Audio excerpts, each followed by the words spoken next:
주시는 하나님의 말씀은 요한계시록 22장 1절에서 5절까지의 말씀입니다. 신약성경 421쪽쯤에 있습니다. 요한계시록 22장 1절에서 5절까지의 말씀입니다.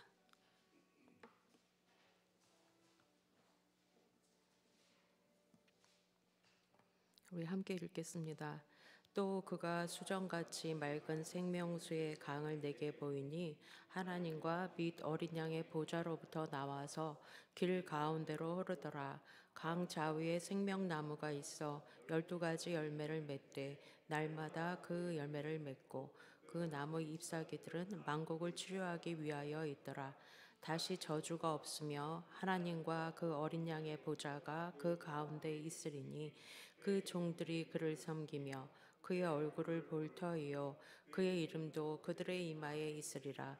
다시 밤이 없겠고 등불과 햇빛이 쓸데없으니 이는 주 하나님이 그들에게 빛이심이라. 그들이 세세토록 왕 노릇하리로다. 아멘. 여러분이 기대하는 천국은 어떤 모양을 가지고 있습니까?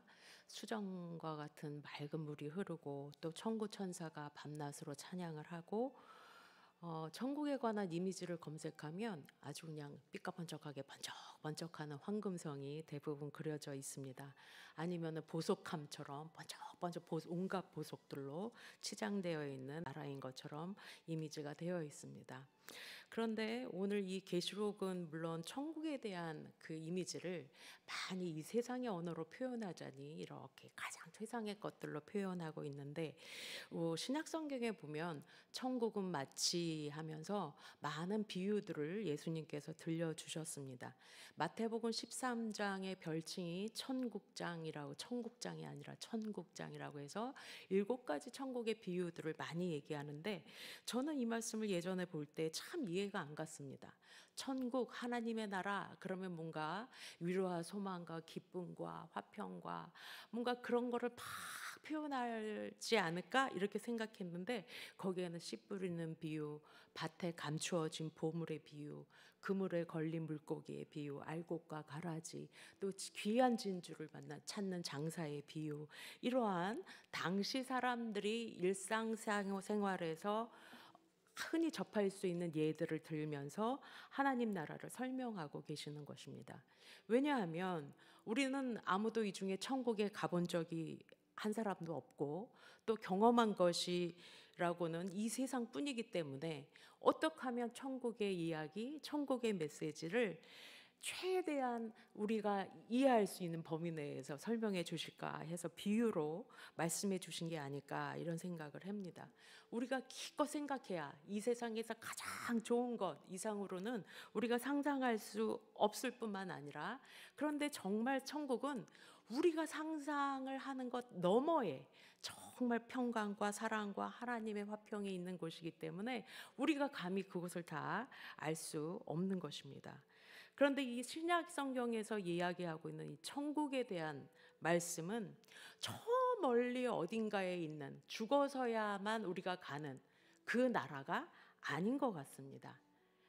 우리 일상생활에서 늘상 경험하고 있는 또 경험할 수 있는 나라를 표현하고 있는 것으로 보여집니다.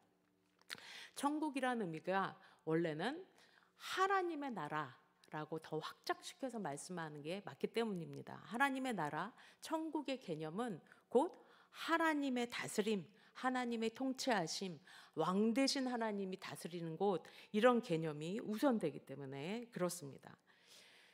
우리 사람들은 하루라도 빨리 열매를 거두기를 원합니다. 그래서 과정보다 결과에 조마조마하고 집착할 때가 많습니다. 좀 더 번영하고 어제보다 오늘이 더 좋은 일이 있기를 기대하고 나의 원대로 기도가 빨리 응답되기를 소원합니다. 그렇게만 되면 천국이 따로 없을 것 같습니다. 하지만 오늘 공부하지 않은 사람이 내일 좋은 성적을 낼 수가 없고 재료를 구해서 다듬고 손질하고 하는 과정이 없이 맛있는 요리 한 그릇이 나올 수 없고 씨앗을 뿌리지 않고서는 큰 열매와 결실을 얻을 수 없는 것이 자연의 이치인 것처럼 천국도 어쩌면 크고 화려하고 풍성함보다는 작은 것에서 시작하는 것이 아닌가라는 생각을 하게 됩니다. 누가복음에서 천국은 마치 작고 작은 겨자씨와 같다. 이것이 자라나서 큰 나무를 이루고 거기에 새들이 깃든다. 그런데 이게 바로 천국이다. 또 천국은 누룩과 같아서 많은 밀가루 속에 작은 분량의 누룩만 넣어도 그것이 크게 부풀어 올라서 많은 사람들이 먹고 나누듯이 마치 천국은 이런 것과 같다. 이렇게 비유를 해 주십니다.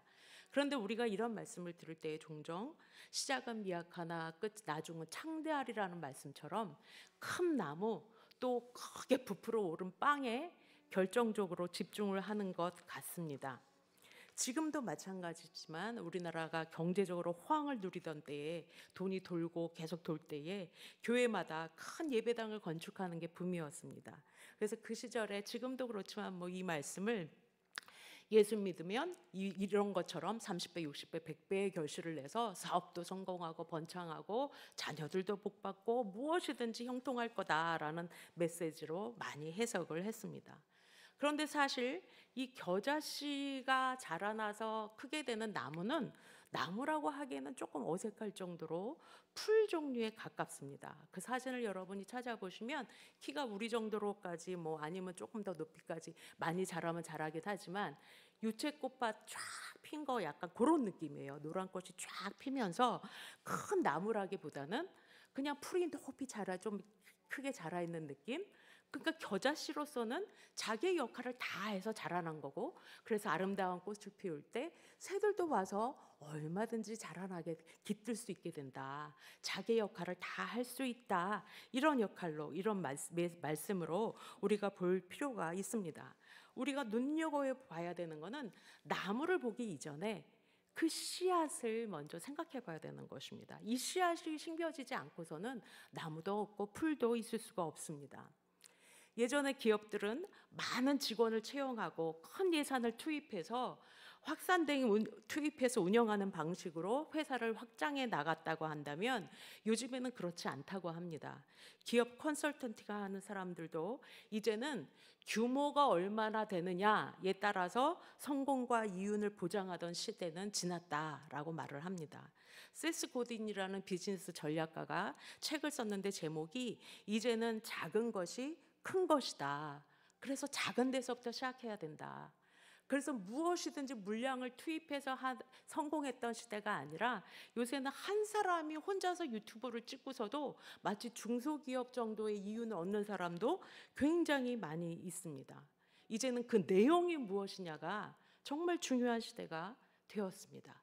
크고 작음의 문제가 아니라 그 안에 무엇이 들었느냐 하는 것이 중요한 시대인 것입니다.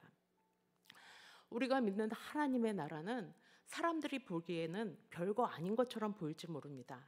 천국은 마치 밭의 감추인 보물과 같다 하셨던 것처럼 찾고 찾는 사람들에게 그게 발견될 수 있지만 모두가 눈에 띄도록 그렇게 드러나 있지는 않습니다.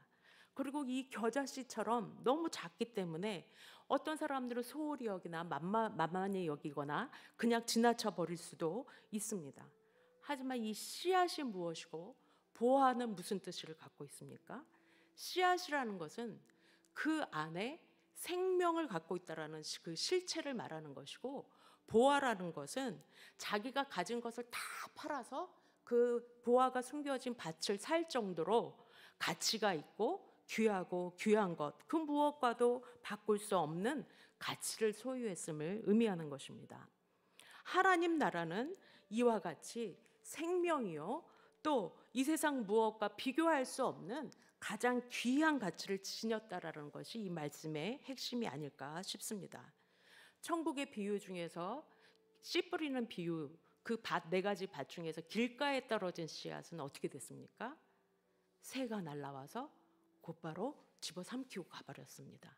뭐 뿌리를 내릴 틈도 없고 그 자리에 안정되게 있을 틈도 없이 새가 날라와서 탁 먹고 낚아채 가는데, 그 새를 사단에 비유해서 사단이 우리에게 떨어지는 말씀이 뿌리를 내리고 삶에 영향을 끼치고 말씀이 육신이 되기까지 두고 보질 못한다는, 바로 사탄이 와서 그 말씀을 빼앗기는 것에 비유하고 있습니다.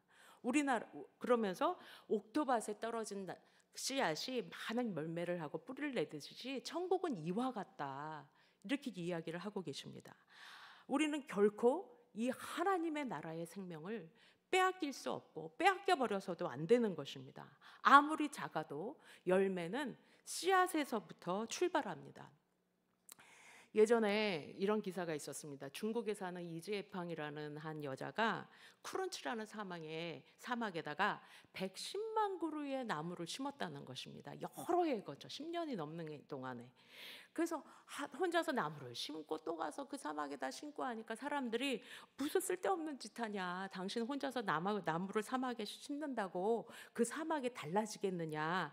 그래도 이 사람은 개의치 않고 그 사막에서 살 수 있는 나무를 알아보고 구해갖고 한 그루 한 그루 심기 시작한 것이 지금은 여러 나라에서, 우리나라에서도 갔는데 봉사단체에서 지원을 가갖고 같이 나무를 심고 해서 지금은 생명이 살아가는 숲을 이루게 되었다라는 기사를 본 적이 있습니다.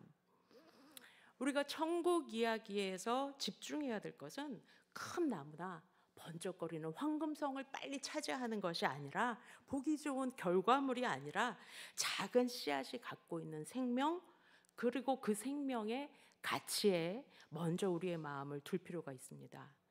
또한 생명이 있는 것은 반드시 자라나게 되어 있습니다. 성장한다라는 말입니다. 여러분, 아기를 가져보신 분들은 알지만 저도 불임 7년 했다가 기적적으로 아기를 가졌는데, 병원에 가서 초기 때 초음파를 찍잖아요.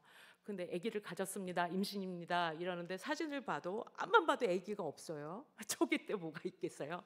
동그란 점 하나 있더라고요. 아, 이게 아기 집인가 보다. 그다음에 중기 때 가죠. 이제 몸통이 생기고 뭐 이렇게 형체가 좀 드러났어요. 조금 더 가죠. 그다음에 손가락, 발가락 다 보이는 거예요. 내 뱃속에 애초부터 있던 애가 아니에요. 전혀 존재하지 않았는데 하나님이 심어 놓으시니 그것이 자라서 사람의 형체가 되었고, 그것이 실체가 딱 빼갖고 내 앞에 딱 애기 나왔습니다, 애기 보세요 그러고 딱 이제 출산했을 때 이렇게 딱 보여주고 데려가는데, 그 잠깐 스쳐가는 그 시간이 얼마나 감격스러운지 눈물이 펑펑 쏟아졌던 기억은 지금도 당연히 평생 잊을 수가 없는 기억입니다. 하나님의 나라를 우리 안에 심으신 하나님은 지금도 우리를 성장시키고 계십니다. 자라난다라는 것은 생물학적인 나이하고 관계가 없습니다. 우리는 이제 성장은 다 키가 더 이상 크실 분은 여기 아무도 안 계신 것 같습니다. 하지만 우리는 앞을 내다보는 예지력이라든가, 나무보다 숲을 볼 줄 아는 통찰력이라든가, 또 믿음의 연륜에 따르는 그 신앙의 깊이는 우리가 나이가 들수록 더 성숙해 갈 수가 있는 것입니다. 우리 안에 하나님의 나라를 허락하신 하나님은 지금도 우리 각 사람에 맞게 우리를 길러주고 계신 분이십니다. 그래서 겨자씨가 자라나서 그 가지에 새들이 깃든다고 하셨듯이, 우리의 믿음의 삶을 통해서 피곤한 사람도 쉬어가고, 또 젊은 날은 전전긍긍하고 안달복달했던 우리의 마음이 주 안에서 평강을 누릴 줄도 알고, 지치고 힘든 사람들을 위로하고 힘을 도와주고 소망을 주는 성품으로, 또 더 나아가 이 나 자신만 위해 했던 삶이 아니라 이제 세상을 위해 또 이웃을 위해 중보하고 기도할 수 있는 믿음의 진보가 우리 안에서 계속해서 이루어지고 있는 것입니다. 이솝우화에 나오는 이야기입니다. 푸른 잎과 열매가 가득한 올리브 나무가 하나 있었어요. 그 옆에는 무화과 나무가 앙상한 가지만 갖고 가을만 되면 잎이 다 떨어져 갖고 아무것도 갖지 못하고 그냥 서 있는 두 나무가 있는데, 그 볼품없는 무화과 나무를 이 올리브 나무가 막 놀려댔어요. 야, 넌 가을마다 잎사귀를 홀랑 잃어버리고 봄까지 벌거벗은 채로 지내는구나. 날 좀 봐. 난 보시다시피 너랑 달라. 1년 내내 초록빛이 만개한단다. 그런데 어느 날 폭설이 팍 내려가고 올리브 나뭇잎에 눈이 수북히 쌓이자 이 올리브 나무는 그 눈의 무게를 견디지 못하고 휘어지다 말아 휘어지고 하다가 결국 꺾여서 쓰러지고 말았습니다. 하지만 무화과 나무에 내린 눈은 그 휑한 가지 사이로 눈들이 고스란히 떨어지면서 그렇게 무화과 나무만 남아서 여러 해 동안 열매를 맺었다고 하는 이솝우화가 있습니다. 세상에 어찌 보던, 남이 어떻게 생각하던 우리 안에 있는 그 무엇과도 비교할 수 없는 영원한 생명이라는 하나님의 나라는 결코 꺾이지도 없어지지도 않을 영원한 나라입니다. 보이지 않고 들리지 않아도 하나님의 나라는 지금도 우리 안에서 역사하고 계십니다. 그 나라에는 생명이 들어있기에 지금도 자라나가고 있고 확장되고 있는 것을 믿으시기 바랍니다. 아무리 작아 보여도 새가 깃들 만큼 하나님께서 성장시키실 것이며 밀가루 서말 속에 작은 누룩이 빵을 크게 부풀려 만들듯이 그렇게 확장되고 번져 나갈 것입니다. 어린아이가 들인 물고기 2마리와 보리빵 5개, 작은 도시락을 갖고도 예수님께서 그 수많은 사람들을 배불리 먹이고도 12광주리가 남게 하셨듯이 하나님은 이렇게 일하시는 분이시고 우리가 드려지는 기도 한마디, 믿음의 고백이 땅에 떨어지지 않게 하실 것입니다. 25세의 젊은 나이에 유교와 불교 신앙에 절어있는 이 조선 땅에 들어와서 복음의 씨앗을 뿌렸던 언더우드 선교사님이 계십니다. 그분이 초창기 선교 때 쓰셨던 기도문이 있습니다. 좀 길지만 읽어드릴게요. 주님, 지금은 아무것도 보이지 않습니다. 메마르고 가난한 땅, 나무 한 그루 시원하게 자라오르지 못하고 있는 땅에 저희들은 옮겨와 있습니다. 주님께서 붙잡아 뚝 떨어뜨려 놓으신 것 같은 이곳, 지금은 아무것도 보이지 않습니다. 어둠과 가난과 인습에 매여 있는 조선 사람뿐입니다. 고통을 고통인 줄 모르는 자에게 고통을 벗겨주겠다고 하면 의심하고 화부터 냅니다. 조선의 마음이 보이지를 않습니다. 그리고 저희가 해야 할 일도 보이지 않습니다. 그러나 주님, 순종하겠습니다. 겸손하게 순종할 때 주께서 일을 시작하셨고 그 하시는 일을 우리의 영적인 눈이 볼 수 있는 날이 있을 줄 믿나이다. 믿음은 바라는 것들의 실상이요 보지 못하는 것들의 증거니 하신 말씀 따라 조선의 믿음의 앞날을 볼 수 있게 될 것을 믿습니다. 지금은 황무지 위에 맨손으로 서 있는 것 같고 지금은 우리가 서양 귀신이라고 손가락질 받고 있사오나 저희들이 우리의 영혼과 한 나라의 하늘나라의 백성 한 자녀임을 알고 눈물로 기뻐할 날이 올 줄을 믿나이다. 지금은 예배드릴 예배당도 없고 학교도 없고 그저 경계와 의심과 멸시와 천대함이 가득한 곳이지만 이곳이 머지않아 은총의 땅이 되리라는 것을 믿습니다. 주여 오직 제 믿음을 붙잡아 주소서. 아마 아득했을 것입니다. 처음에 정말 어둠 속에 있는 것 같은 그런 심경을 이 기도문에서 절절히 볼 수가 있습니다. 하지만 지금 우리나라가 어떻게 됐습니까? 이 선교사님의 기대대로 많은 기독 학교들이 세워졌고 또 병원들도 세워졌고 전국 방방곡 곳곳에 십자가가 세워지지 않은 지역이 없을 정도입니다. 하나님의 나라는 우리 안에서 그렇게 작고 여린 민들레 홀씨 같지만 남들이 보기에는 작고 보잘것없을 볼지 모르지만 그것이 퍼지고 퍼져서 하나님의 복음이 전파되었습니다. 하나님의 나라에 관해 눈에 띌 만큼 크고 뭔가 화려하고 웅장한 것을 기대했다면 실망하실 수 있습니다. 하나님 나라의 법칙은 세상의 법칙과 다르기 때문입니다. 한 알의 밀알이 땅에 떨어져 죽어야만 생명이 잉태되는 것이고 작은 씨앗이 없다면 나무 그늘도 열매도 얻을 수가 없습니다. 하지만 그 얼어붙은 땅을 뚫고 나오는 그 여린 새싹처럼 딱딱하게 굳은 아스팔트 틈새를 비집고 올라오는 새싹을 여러분도 보셨을 것입니다. 보기에는 작고 여리여리하지만 그 안에 감추어져 있는 생명력은 그 누구도 막을 수 없는 강력한 힘을 가지고 있는 것입니다. 이것이 하나님의 나라입니다. 이 천국의 비밀을 알려주시면서 마태복음 13장 11절에 보면 천국의 비밀을 아는 것이 너희에게는 허락되었으나 그들에게는 아니 되었다. 그리고 13절에서 그들이 보아도 보지 못하고 들어도 듣지 못하고 깨닫지 못한다. 16절에서 그러나 너희의 눈은 봄으로 너희의 귀는 들음으로 복이 있도다. 그 하나님의 나라의 씨앗을 소지한 우리는 복 있는 자입니다. 그래서 귀 있는 자는 들을지어다 말씀하시는 것입니다. 세상은 가난하면 또 사업이 망하면 실패한 인생이라고 합니다. 육체적으로 건강하지 못하면 불행하다고 말합니다. 정말 그렇습니까? 육신을 쫓아 생각하면 맞는 말이겠죠. 하지만 우리는 육신을 따르는 자가 아니지 않습니까?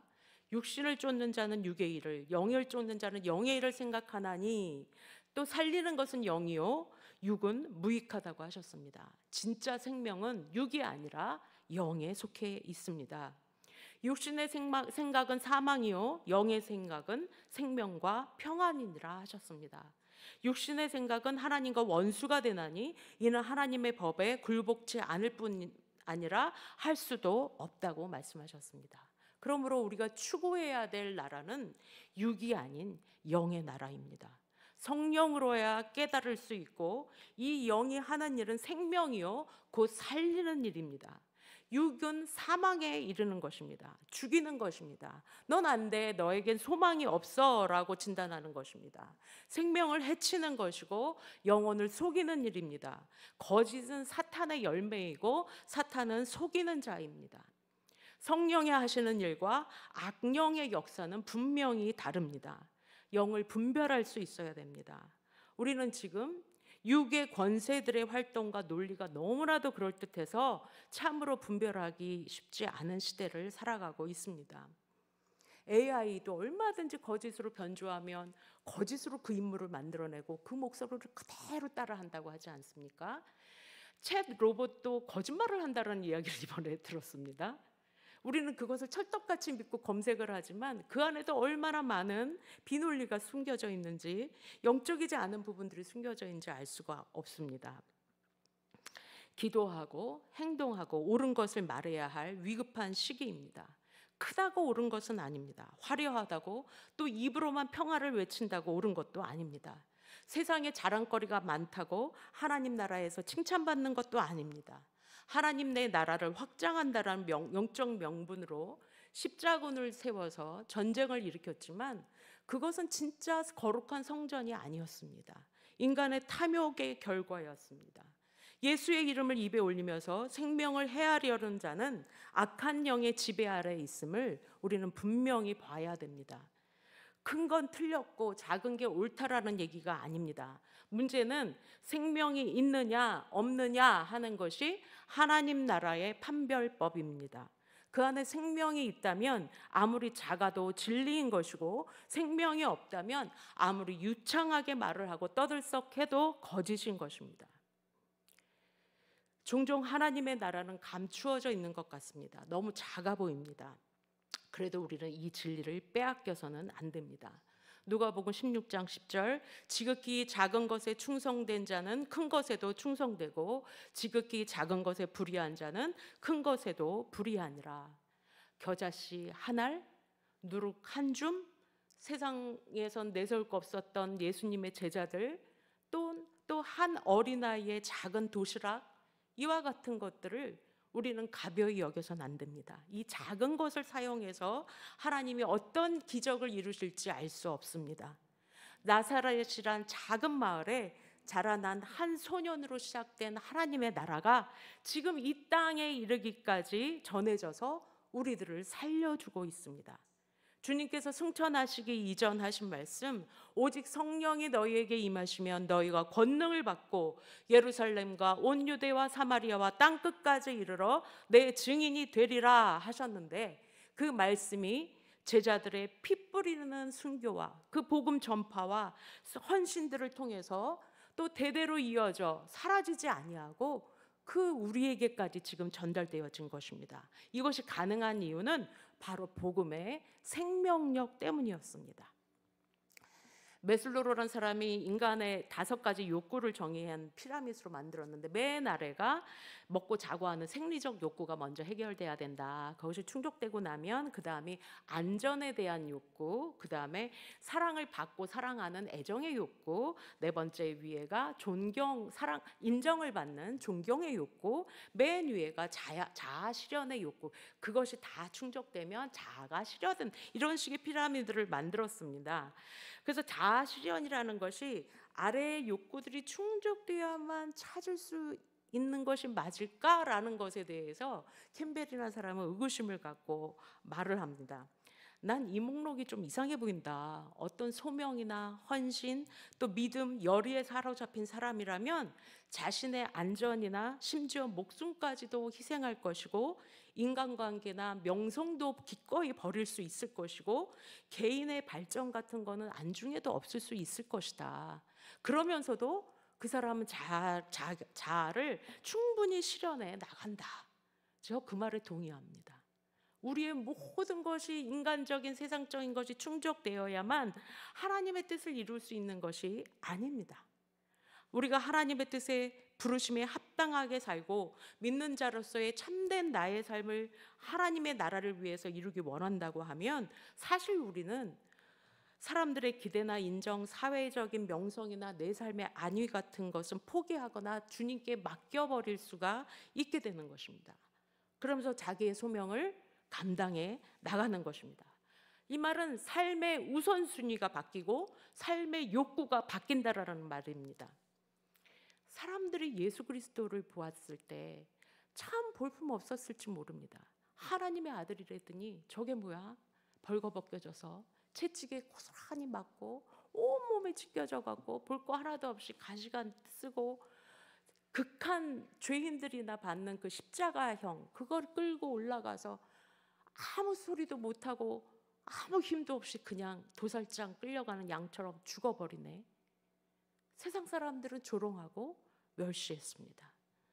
하지만 거기에 바로 세상을 구원하는 능력이 있었던 자리이고, 세상을 구원하는 역사가 이루어지는 자리가 바로 예수님의 십자가의 자리였습니다. 바울은 자신이 세상에서 인정받을 수 있는 모든 카드를 다 자원해서 배설물처럼 버렸다고 했습니다. 그러면서 오히려 자기는 무익한 종이요, 작은 자 중에 저 작은 자요, 죄인 중에 괴수라고 하면서 하나님의 나라를 위해 힘썼습니다. 지금도 역사는 큰 권력을 가지고 행사하는 사람보다 하나님의 뜻에 순복해서 때로는 손해를 보고 이득을 포기하면서, 때로는 이름도 없이 빛도 없이 남이 알아주던 그렇지 않던 하루하루 자신의 사명을 묵묵하게, 그러면서 치열하게 감당하며 살아가는 사람들에 의해서 쓰여지고 있다고 저는 믿습니다. 요란하지 않아도, 크게 내세울 것이 없어도 하나님의 뜻을 분명히 알고 그의 나라를 위해서 신실하게 살아가는 사람들이 바로 하나님 나라의 겨자씨요, 옥토밭이요, 누룩과 같은 존재들인 것입니다. 사람들이 몰라도 하나님은 모두 보고 알고 계십니다. 천국의 비유 중에 알곡과 가라지의 비유나 그물에 걸린 물고기의 비유는 좋은 것은 남기고 몹쓸 것은 버려라 라는 심판의 메시지가 들어 있습니다. 반드시 그날이 올 것임을 말씀하시는 것입니다.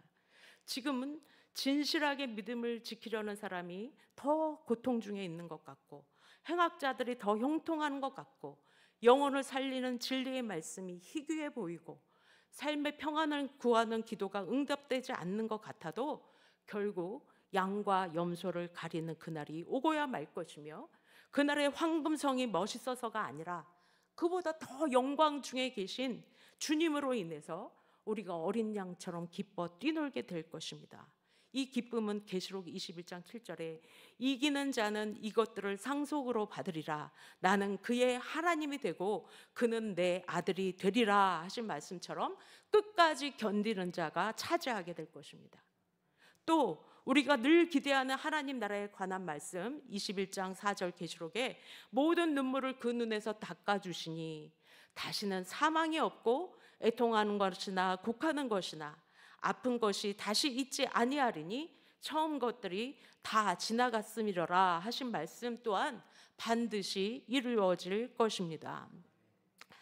사순절을 보내면서 우리가 이 기간 동안 진정으로 무엇을 구해야 할 것인가, 뜻이 하늘에서 이루어진 것처럼 땅에서도 이루어지길 바라며 악에서 우리를 구해 주시길 바라며 영들을 분벌케 하시고 작은 자로서 이미 심겨주신 그 겨자씨의 생명이 우리 안에서 꽃피고 열매 맺을 그날까지 우리를 자라나게 하시도록, 그래서 하나님의 나라가 멈추지 아니하고 우리의 삶 속에서 확장되어져 갈 수 있도록 주께서 도와주시기를 기도해야 될 것 같습니다.